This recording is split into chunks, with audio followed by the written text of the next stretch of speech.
Untuk beras Sleman kita harus bangga, kita harus bangga dengan produk kita sendiri. Istilahnya keunggulan kita itu karena jenis pengairannya, pengairan air bersih ya. Pengairan bersih itu pengaruh dengan hasil produk ataupun beras yang kita hasilkan. Misalkan untuk pengairan air bersih kita itu berasnya lebih bersih, lebih putih, kemudian lebih utuh. Kalau kita pengairannya itu pengairan air yang keruh, itu biasanya agak kebiru-biruan itu Pak.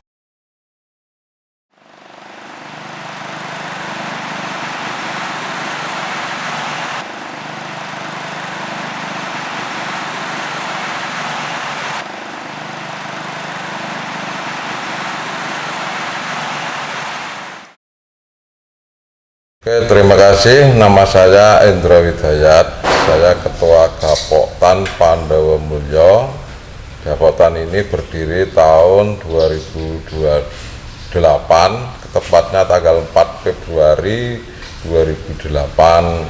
Perkenalkan, teman saya ini Bapak Suyono, ini sebagai bendarawan di Gapoktan, kemudian Pak Eko ini juga bendara, kemudian Pak Karno ini sebagai tenaga di RMU ini. Untuk Gapoktan ini gabungan kelompok tani, jadi di Desa Pandowarjo itu ada gabungan kelompok tani yang meliputi ada 24 kelompok yang terwakili, kemudian setiap kelompok itu ada sekitar ada yang 50, ada yang 80, kalau di total semua satu kelurahan itu ada 814 orang.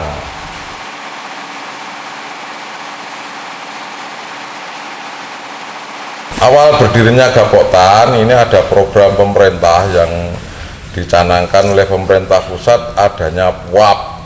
Jadi PUAP itu penambahan modal untuk kelompok tani, jadi ada bank tani lah istilahnya, bank tani. Kemudian dari inisiatif dari kelompok-kelompok itu mendirikan suatu gabungan, istilahnya satu gabungan satu desa, kemudian dimotori oleh Bapak Lurah, kemudian didirikannya Gapoktan itu.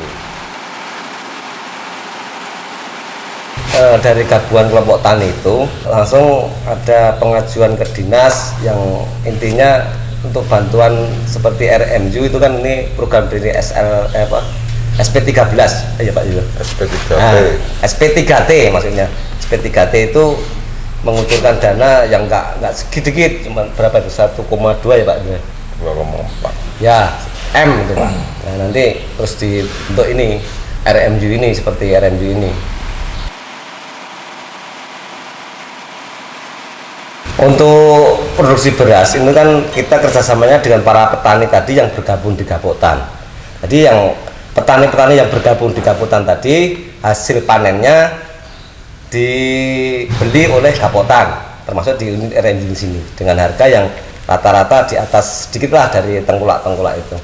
Nah nanti dari petani itu kita belinya gabah kering giling, jadi udah kering. Nah nanti di sini diproses. Yang varietasnya macam-macam, nanti ada yang Ciherang, ada IR64, ada yang sekarang Inpari, itu macam-macam, nanti kita pilah-pilah. Kalau enggak kita pilah nanti dijadikan satu saja. Ada yang yang Mentek Wangi juga ada nanti. Nah, di situ nanti petaninya itu menjualnya ke Gapoktan, kita saling sambut menyambut, ada yang kita ambil, ada yang datangkan ke sini ke padinya. Tapi kalau penjemuran nanti kita memfungsikan yang open itu sampai saat ini belum bisa dioperasi karena opennya ini minimal 10 ton, jadi kita kesusahan untuk mencari bahan bakunya. Kita itu Gapoktan itu kan gabungan kelompok tani yang terdiri dari ada bidang peternakan, perkebunan, kemudian tanaman pangan.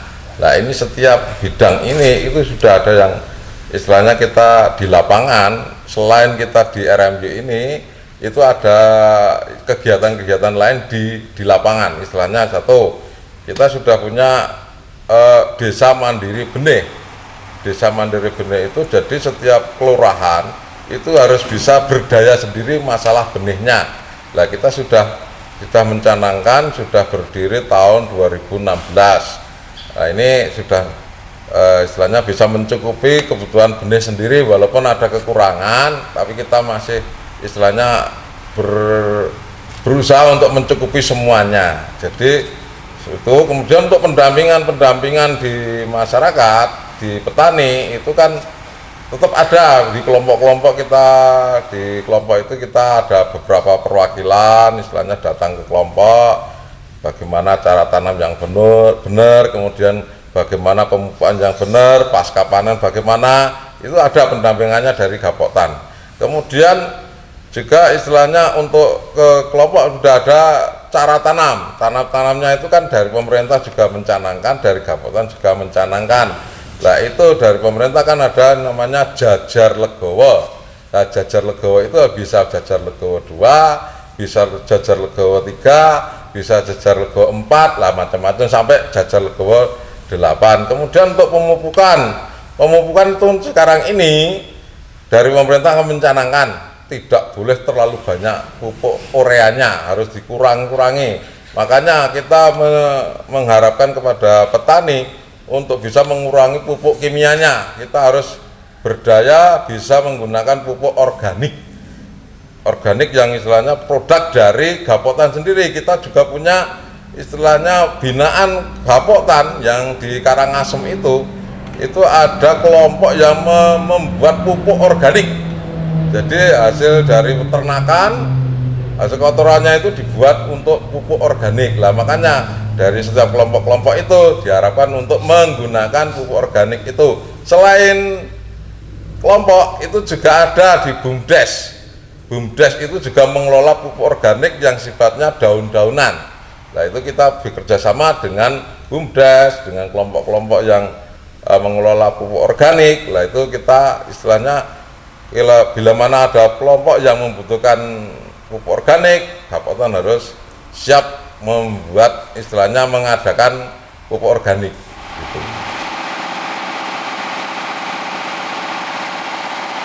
Kalau pemasaran memang harapan kita sebenarnya itu produk kita konsumsi sendiri. Namun ada kalanya bahwa petani masyarakat kita sudah memiliki sendiri. Jadi kebanyakan kita keluar di luar Kabupaten Sleman. Kita kerjasama juga dengan koperasi seperti di Koperasi BTN, kemudian di UNJ, kemudian di Sarsito, itu masih menggunakan produk-produk kita dan kita kirimkan. Samping itu juga kita kirim ke toko-toko apa itu Pak yang sini sejamuran juga ada. Supraktik, pabrik itu ambilnya dari sini juga.